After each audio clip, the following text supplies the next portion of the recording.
Hey, it's me, and I'm JV, the Antique Autistic. On the 10th, I have an appointment, which I have periodically, to see if I am still in remission for my breast cancer. And I'm normally pretty much okay, but I get really nervous and really cranky, according to my family members, and really scared and real nervous and very more reclusive than ever during the month before, because I go on the 10th. The 10th of November is when my appointment is, but I will actually, not know the results because I get the blood test that day till about a week afterwards. And so I shouldn't be, but I'm in panic mode. And so since I'm thinking about that, I thought it would be a good time to talk about being autistic with breast cancer.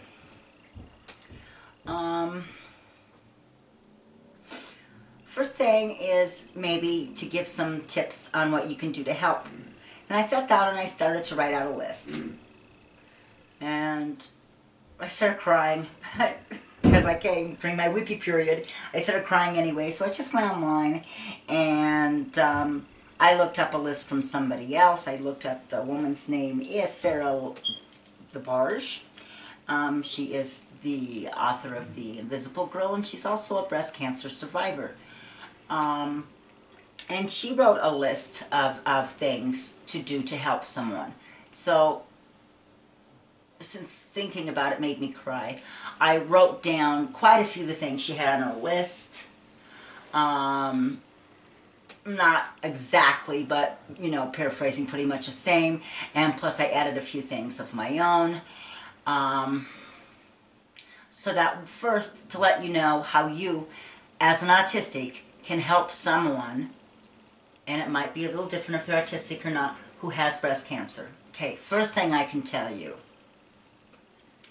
is even neurotypicals, really, when someone has a serious disease, they say, I don't know what to say, I don't know what to say, I don't know what to say. So often they say nothing.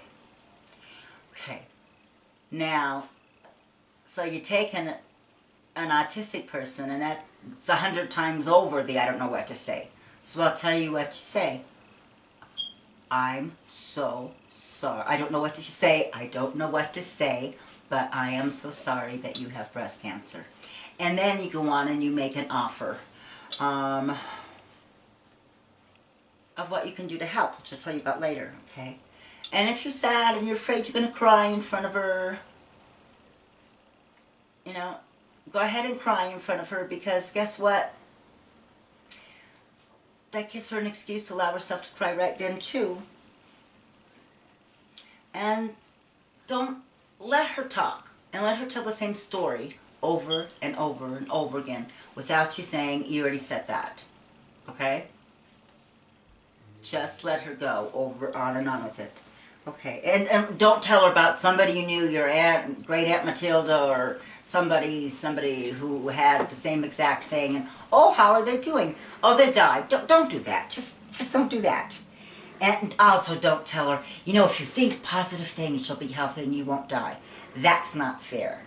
1 out of 4 women who get breast cancer die from it.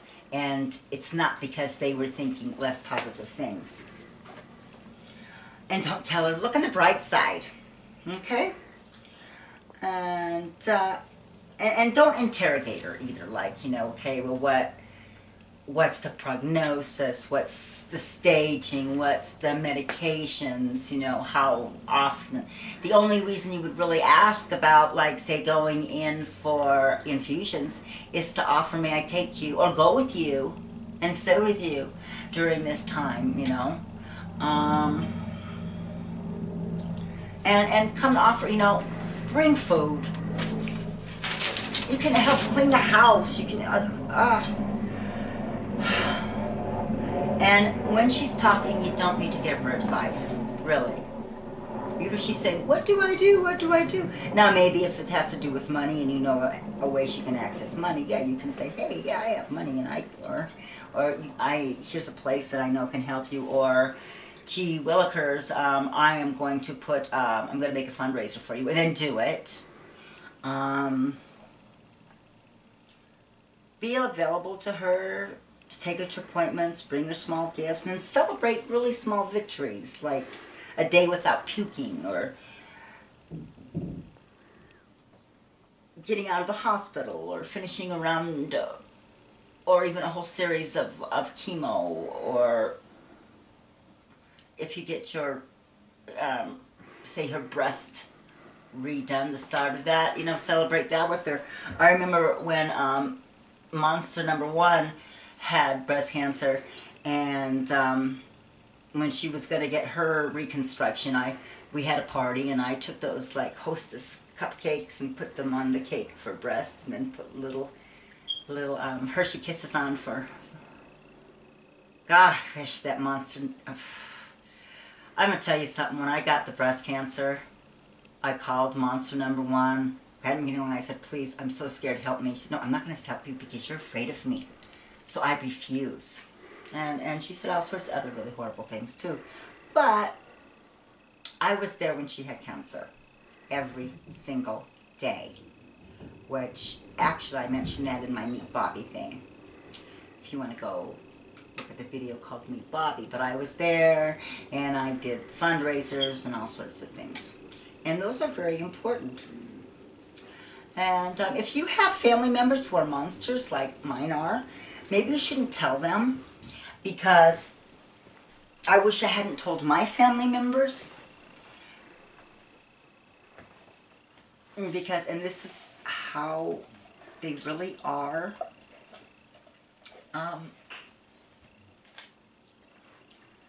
They said, "Don't think family's going to be there for you," and I said, "I don't. I have my family that's not by blood." So they were able to convince some people that I was faking breast cancer. And even though I'm sure most people didn't believe it, I was so afraid. I didn't know who did and who didn't, and I pretty much became a recluse. And I had Bobby, thank God, and I had the boys, but pretty much I was so incredibly alone, and it was really, really horrible. So please, if somebody has breast cancer, help them out. If you have breast cancer and you have a monster family, don't tell them, because they might use it as a way to hurt you more. And let me tell you, I don't see how anyone could hurt someone more than what they did.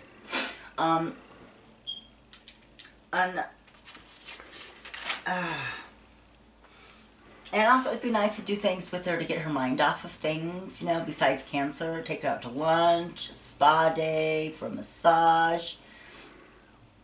Even just getting together for a weekly, you know, game of cards or something. If you can, and if she already doesn't have a partner or whatever who's going to appointments with her, go to appointments with her. And if you in any way believe in it, pray with her. And if she wants you to pray with her and you don't believe in it, pray with her anyway, okay? And don't give up on her life or fight, and don't give up on the friendship. Don't get afraid or tired or whatever of the friendship. Be there. Just really, really be there. Guess that's all I have to say today. But hope you guys subscribe. Hope you guys like, if you liked it. And to the haters out there, we're here, we're weird, and get used to it.